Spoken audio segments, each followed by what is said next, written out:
I love Las Vegas, Nevada. And I wrote about this in my birthday update this year, but I just love how it is the center of the world. And what I mean by that is everything in Las Vegas has to have such global appeal in order to succeed. All of the comedy has to be very middle of the road.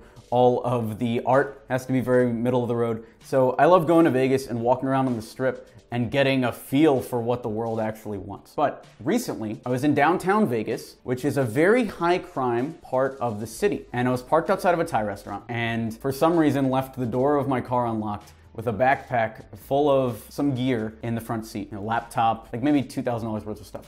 And it got stolen, obviously, because it's a high crime part of the city. Somebody just opened the door, grabbed the backpack, and dipped out. And we never found them. I bought a new laptop, 2015 MacBook. So I wasn't that hurt by it. Luckily, I'm in a situation where that doesn't really matter that much. But what I found, the biggest casualty of being robbed was I was leaving from LA to go to Vegas again, like a week later. And I didn't want to go. I couldn't bring myself to be passionate, and I had to go. It's for work. So we're renting a studio out there for 6 months because we're producing 1 or 2 movies out in Las Vegas. So I had to go to check out the studio, and I definitely wanted to go because of that, but I didn't want to walk around on the Strip. Definitely didn't want to go to downtown Vegas. And so I found that I lost my passion for the city because of this bad event, because I got robbed. But I refound my passion, and in today's video, I want to talk about reassociation, which Google spell checker says is not a real word. It's basically how to get your passion back when you lost it. So let's jump into that right now.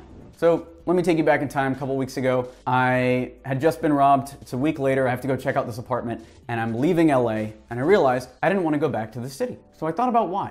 And I realized that instead of associating Las Vegas with what I associated it with before, which is fashion, art, entertainment, everything I was talking about in the intro to this video, I associate Vegas with being robbed, with losing $2,000. So I drove out there to go see this studio, and I really didn't want to go. And while I was there, I had to kill 2 hours before this meeting started.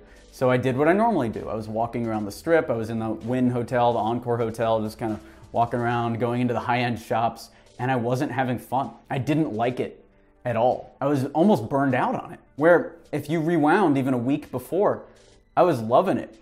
I was posting pictures constantly on my Instagram, trying on very fancy clothes, walking into galleries, loving it. So something was wrong. And in order to solve that, for lunch, I went back to the same Thai restaurant where I was robbed. I parked in the same exact spot, locked my car door this time, went into the restaurant, had a meal, actually ate the exact same thing, curry fried rice with tofu, which is so good, by the way. I had a meal, sat there for about an hour, just chilling in the restaurant, feeling the vibe of the restaurant, and I went back to my car and nobody had robbed me. I got in, I unlocked the door, I got in, my backpack was still there. I didn't get robbed. And after that, I had the meeting. The studio looked great. I went back to the Strip and I wanted to hang out in Vegas again. I was looking at the high-end shops again. I was going into the galleries. It was like I was back in time, almost like it didn't happen. I had reassociated it. Reassociation is the name of this thing. Here's the process that I went through.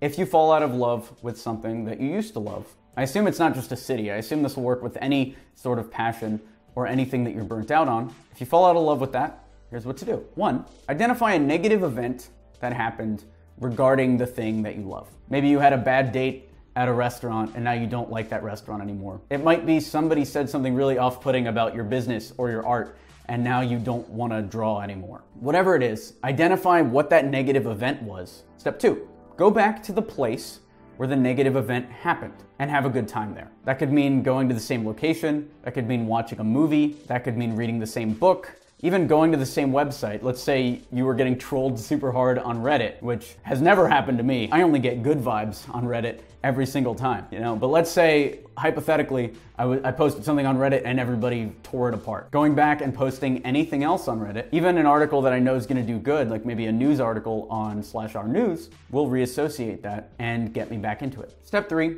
repeat until you don't associate that negative thing with your passion anymore. So, identify a negative event, go back to the place where the negative event happened and have a positive event there. Repeat having positive events there until you like the thing again. If you found that valuable, I'd love if you would share this with a friend. By the way, here's some free stuff. If you want the actual questions we use on call number 1 to close clients for our digital agency. That is over at experiment27.com/discovery. If you want the proposal we use for our video production company to sell documentaries, so that's over at experiment27.com/proposal. Like this video. If you haven't already, leave a comment down below. If you have a similar story, subscribe to the channel. All right, I'm Alex Berman. Thanks for watching.